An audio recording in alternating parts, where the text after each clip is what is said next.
আমরা 30 তারিখের পরে সরকারকে আমরা আরো 24 ঘন্টা সময় দিয়েছিলাম, কিন্তু 24 ঘন্টা পার হয়ে গেছে। 24 ঘন্টার আলটিমেটাম শেষ হয়ে গেছে। ইতিপূর্বে আমরা জাতীয় প্রেস ক্লাবে সংবাদ সম্মেলন করেছিলাম। সংবাদ সম্মেলনে সেখানে সরকারকে আমরা 72 ঘন্টা সময় দিয়েছিলাম। 72 ঘন্টা সময় পার হয়ে গেছে।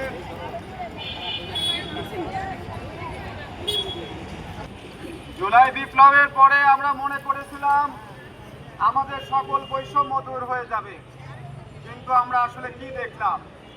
এই যে অনেকের দাবি দাওয়া মেনে নেওয়া হচ্ছে, কিন্তু স্বাস্থ্য সেক্টরের একটা পিলার, এখানে নার্স সেবা দিচ্ছে, ডাক্তার চিকিৎসা দিচ্ছে, মেডিকেল টেকনিশিয়ান এবং ফার্মাসিস্টরা রোগ নির্ণয় এবং ওষুধ ব্যবস্থাপনার কাজে নিয়োজিত আছে, কিন্তু আমাদের দাবি আজও পূরণ করা হচ্ছে না।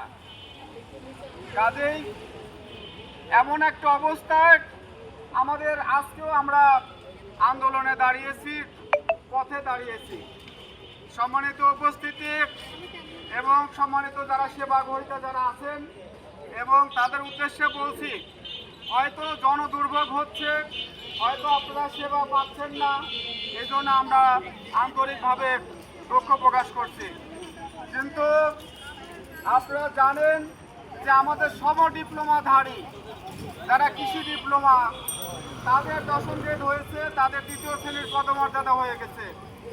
যারা ডিপ্লোমা ইঞ্জিনিয়ার ছিল, তাদের 10ম গ্রেড হয়েছে, 2য় শ্রেণীর গ্যাজেটেড পদমর্যাদা হয়েছে।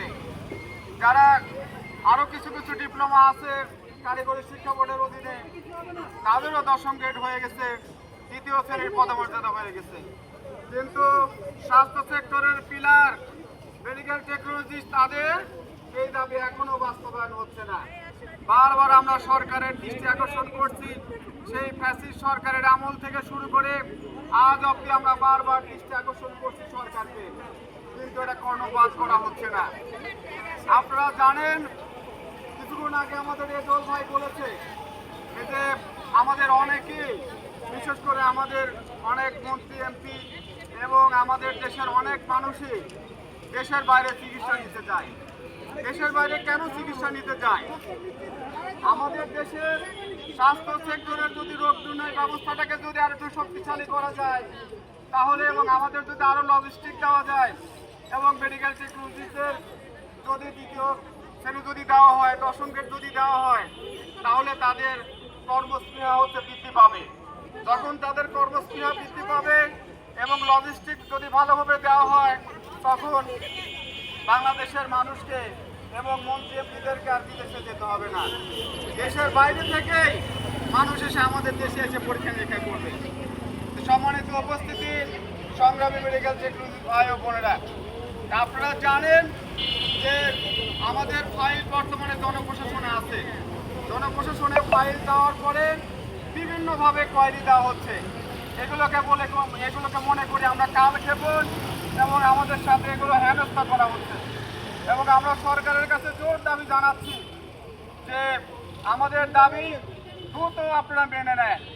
যদি আজকের মধ্যেও যদি আপনারা দাবি মেনে না নেন, যদি নির্বাহী আদেশে আমাদের জন্য 10ম গ্রেডের যদি ব্যবস্থা না করা হয়, তাহলে আগামীকাল থেকে সারা দেশব্যাপী কমপ্লিট শাটডাউন পালন করা হবে। এবং এতে কি হবে? এতে সারা দেশের স্বাস্থ্য ব্যবস্থা ভেঙে পড়বে এবং রোগীরা স্বাস্থ্য সেবা থেকে বঞ্চিত হবে, সাধারণ মানুষের কষ্ট হবে। আমরা চাই না যে জনগণ জনদুর্ভোগে পড়ুক। কাজী সরকারের কাছে আমরা আহ্বান জানাবো যে আজকের মধ্যেই নির্বাহী আদেশের মাধ্যমে আমাদের প্রজ্ঞাপন জারি করুন, নইলে যে পরিস্থিতি সৃষ্টি হবে এর জন্য সরকারই দায়ী থাকবে। সম্মানিত উপস্থিতি, আমাদের যে সকল সেক্টরের যে ভূমিকা, মেডিকেল টেকনোলজিতে ল্যাবরেটরির যদি সঠিক চিকিৎসা না হয়, সেখানে মানুষের যে রক্ত মলমূত্র যে পরীক্ষার কাজগুলো আছে, এইগুলো মেডিকেল টেকনোলজিস্টরা করে থাকে। রেডিওথেরাপি, সেটাও মেডিকেল টেকনোলজিস্টরা করে থাকে।